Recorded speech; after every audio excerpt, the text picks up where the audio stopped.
mindful of the things you let grow. Hello, I'm here today with the lovely Michele Karmin. She's a singer-songwriter. Michele, can you tell us a little bit about yourself? Like, for those of us who are just learning about you, can you give us like Michele Karmin one-on-one? Okay. Well, I play piano. My music is, I consider it alternative soul, sometimes with a little electronic. Mm-hmm. And I started out a long time ago. I've been doing music all my life. I've been writing all my life. Writing is my biggest passion. But the music, the style has changed over the years, like so drastically from year to year to year. Mm-hmm. And just recently, beginning of 2009, I started teaching myself piano, mm-hmm. and it changed my sound again.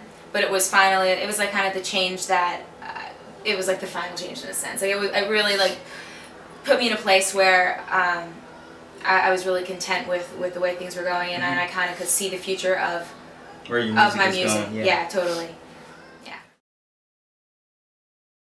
So you released your first studio album in 2006. How would you say you've changed as an artist since you first got in the studio and started recording? Well, in 2006 I was a lot younger, and I definitely had, you know, a deep feel for my music, but like I didn't have the maturity at the time. My voice wasn't nearly as mature as it is now, and my mother always used to tell me, you know, when you approach like your 20s into 30s, like, no, I'm not 30, you know, that your voice will keep changing, mm-hmm. and that you'll get closer to that mature level, or that mature tone. And so early on, it was like I was doing everything from writing to actually like trying to shape my sound in a sense, and really figure out what kind of sound I wanted. And then I got to a point as I kept doing it, and I just kept digging and writing, and I was just experimenting with a lot of different styles, mm-hmm. and different ideas.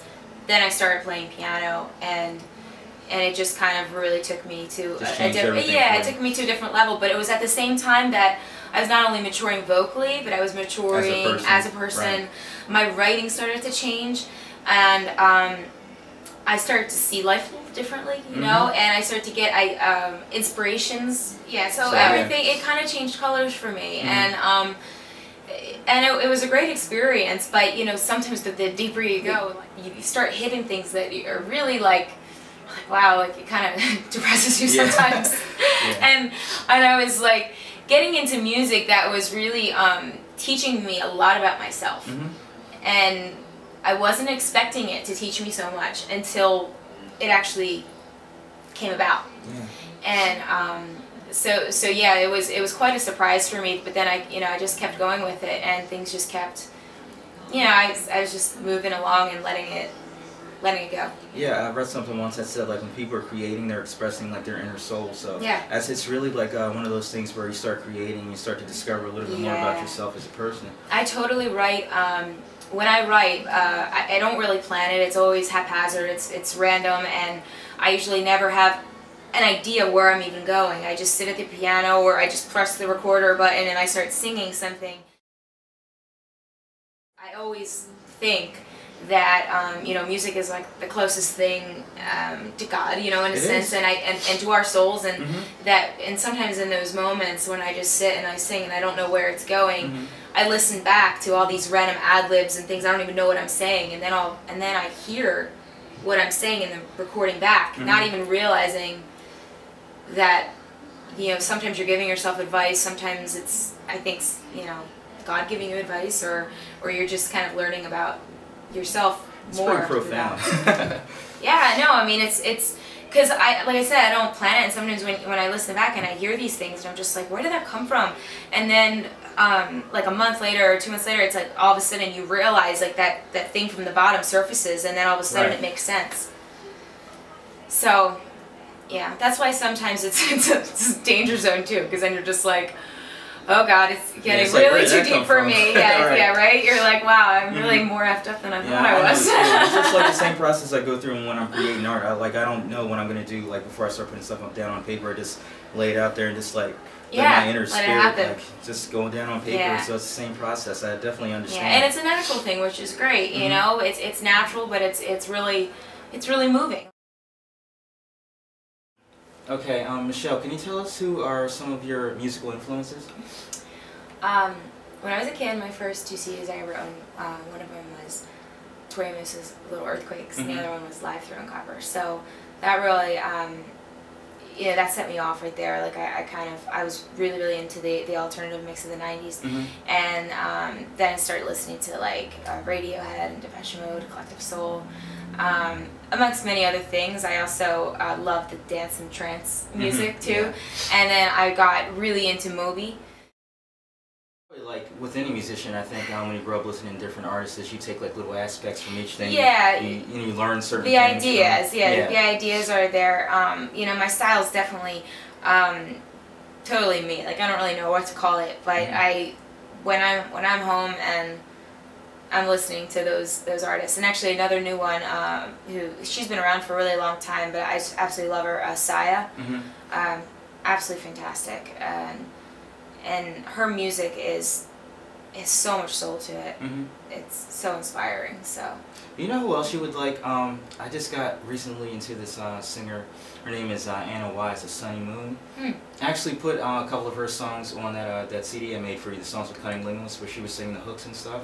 That one song, Darkness, where she's like, "Don't give me that bullshit." She has that like same type of tone and stuff to her voice. She actually really reminds me of you. That's probably why I like her. But nice. If you had the opportunity to, who would you collaborate with? Most definitely Moby. Moby. Yeah. Yeah, that guy's brain is, I think, genius. So. So, here's a tough question that I have for you. What's your favorite song out of your own catalog? Ooh. Interesting. That changes all the time.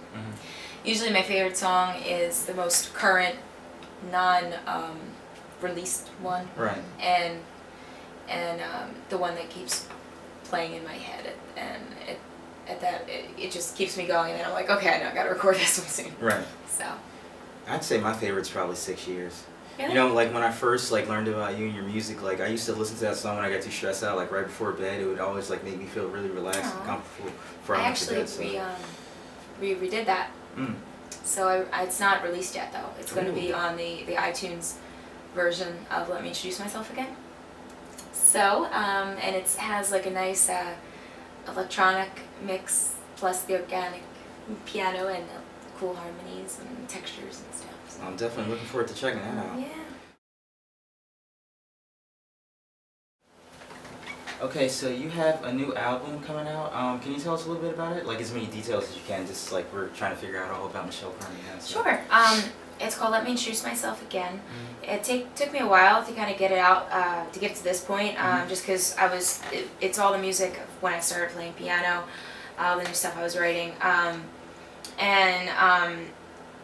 it's definitely more me now. You can definitely see like where I'm going, and so there's like this version that I released a couple months ago. I didn't release it on iTunes yet, and it was the initial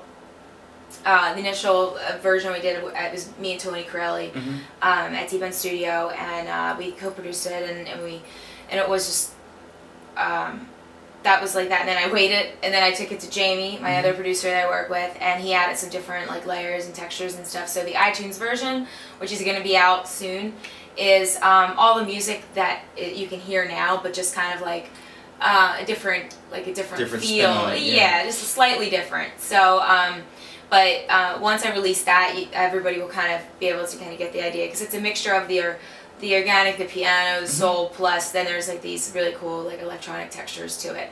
And it took me a while kind of to get to that point. I took my time with it, and I just really wanted to.